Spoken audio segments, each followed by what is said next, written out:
निर्धन ये सोचता है धनवान घना सुखी होगा। अब धनवान पैसे वाले को सुख कभी भी नहीं हो सकता, ये सत्कर मान लेना। भट्ठी के पास बैठकर ठंड की तलाश करे आदमी, स्वप्न में भी नहीं हो सकता।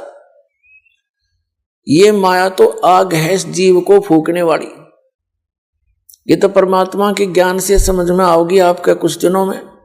और जैसे ये दास परमात्मा का विधान आपको बताएगा, इस विधि से आप रहोगे तो यही आग आपके लिए वरदान बनना शुरू हो जाएगी।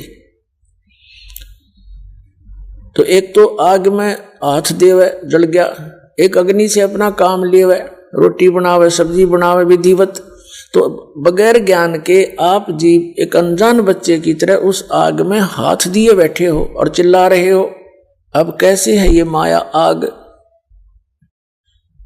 आप इन सेठों के निकट जाकर देखना, कभी इनकी हिस्ट्री सुनना। माया किसी के पास 2 करोड़ होगी तो 20 करोड़ का खर्चा उठाओगा कि मैं लोन ले लेगा और बड़ी फैक्ट्री बनाऊंगा, और उस फैक्ट्री में होगी हड़ताल। वो सारा ताम जाम खराब हो गया, बैठ गया माथे पादर के, हो गया सुख उस माया ने। वो आग बढ़ावेगी, बेचैनी खड़ी करेगी आपके लिए। तो धनवान ये सोचते हैं भाई पैसे पूसे में कोई सुख नहीं है, ये राजा लोग सुखी होंगे। राजा को सुख सपने में नहीं हो सकता। तो हमारी जीव संज्ञा की सोच है, जो हम एक दूसरे को देखते हैं यहां सुखी है, नमक की बोरी में और खंड का टेस्ट कोई ढूंढ रहा है। ऐसा ही हमारा प्रयत्न इस काल के लोक में, स्वर्ग में हम सुख ढूंढने जाते हैं, या यहाँ की कार कोठियों में हम सुख मानते हैं। ये बगैर ज्ञान के अनजानपने में हम इसी विधान को अपनाए हुए हैं। इस तत्व ज्ञान से फिर आपकी यह दिशा बदल जाएगी, आपकी सोच बदलेगी, विचारों में परिवर्तन होगा, जिससे फिर आप सुखी होना शुरू हो जाओगे। अब राजा लोग दुखी होते हैं तो वो सोचते हैं भी यहां तक हमने सुख की देखा नहीं। विचार करने की बात है, एक परिवार का मुखिया 4-5 घर के सदस्यों की व्यवस्था में टेंशन ग्रस्त रहता है, और राजा तो एक क्षेत्र का प्रजा पिता होता है, प्रजा का स्वामी होता है। कभी सूखा गिर गया है, कहीं कोई झगड़ा हो गया है, कोई फ्लड आ जाती है, या कोई अन्य किसी कारण से घटना घट जाती है, तो राजा को नींद नहीं आती रात में।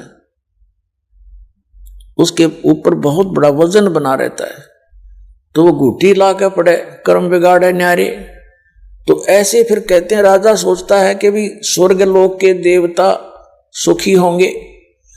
अब देवताओं से कोई बात करता है, वो कहते हैं भाई इंद्र सुखी है यहां का राजा, हमने कोई सुख नहीं।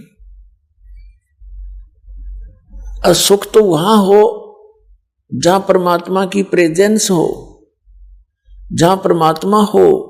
तो यहां 21 ब्रह्मांड में काल की प्रभुता है, इस काल की व्यवस्था है, तो यहां सुख हो ही नहीं सकता।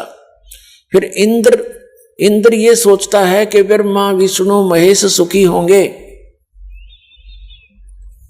इंद्र की हिस्ट्री आप पढ़ के देखो स्वर्ग के राजा की, इन पुराणों के अंदर उसकी कैसी कैसी दुर्गति हुई, कैसे मलिन विचार उन लोगों के।